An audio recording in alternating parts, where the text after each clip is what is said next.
Hello mga lods. Nagpipitis nga ako ngayon ng dahon ng bayabas, yung magugulang na. Kasi nakapanood ako sa Facebook na mainam daw ang nilagang dahon ng bayabas gawing tea para mabawasan ang acid sa tiyan. Kaya eto na, kumukuha na ako ng mga dahon ng bayabas. Ang sabi doon sa napanood ko ay yung magugulang daw na dahon ang ilalaga at hindi yung talbos. Kaya nga ang kinukuha ko ay yung mga magugulang. Ito na nga mga idol. Siguro okay na yata itong ganito karami. Ayan o.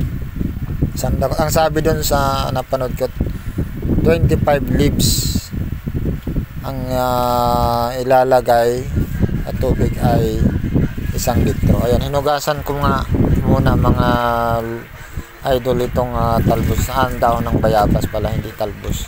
Itong dahon ng bayabas na magugulang. Ayan. Hindi nga pala gumagana itong aming gripo dito kasi dito sa aming lugar halos araw-araw na lang walang tubig. Dito kami sa Moreno, dahil Camarines Norte. Araw-araw walang tubig pag araw na. Paggabi malakas. Kaya hindi namin maintindihan. Ayan, nilagyan ko pa naman ito ng 2 gripo. Pagkatapos wala rin namang tubig. Ang nangyayari sa gabi, nag-iipon kami ng tubig para may magamit kami sa araw, para may panlaba.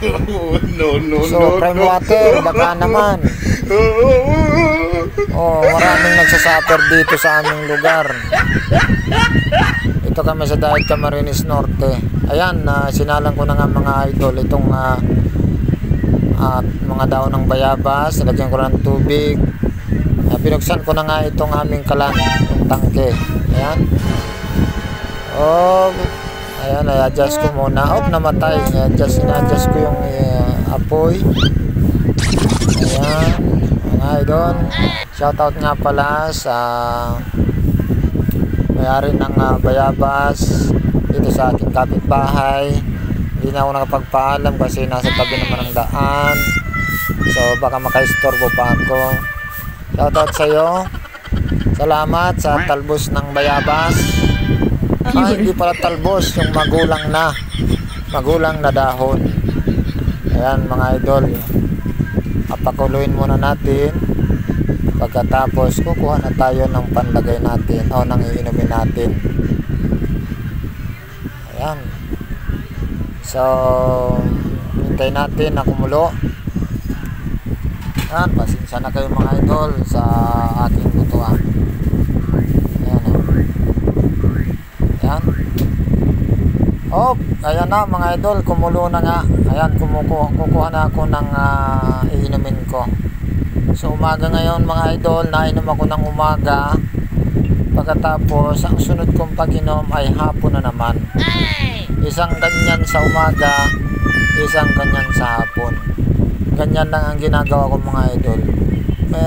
Dati meron ako mga nararamdaman sa katawan, so nagparainom lang ako ng ganito, ng nilagang sabaw ng nilagang dahon ng bayabas. Yan lang, hindi na ako umiinom ng mga synthetic medicine. Ayan. Ayan, isang ganyan mga idol sa umaga. Ayan ganda ng kulay Ayan, ito na mga idol. Inumin na natin. Ayan, okay. Maraming salamat mga idol sa inyong panonood. Kung nagustuhan mo ang aking video, paki-subscribe naman o paki-follow naman. Okay, hit mo na yan. Follow mo na yan. Sige na idol, hit mo na, follow mo na ako. Ayan, maraming salamat po sa inyong panonood. See you next video.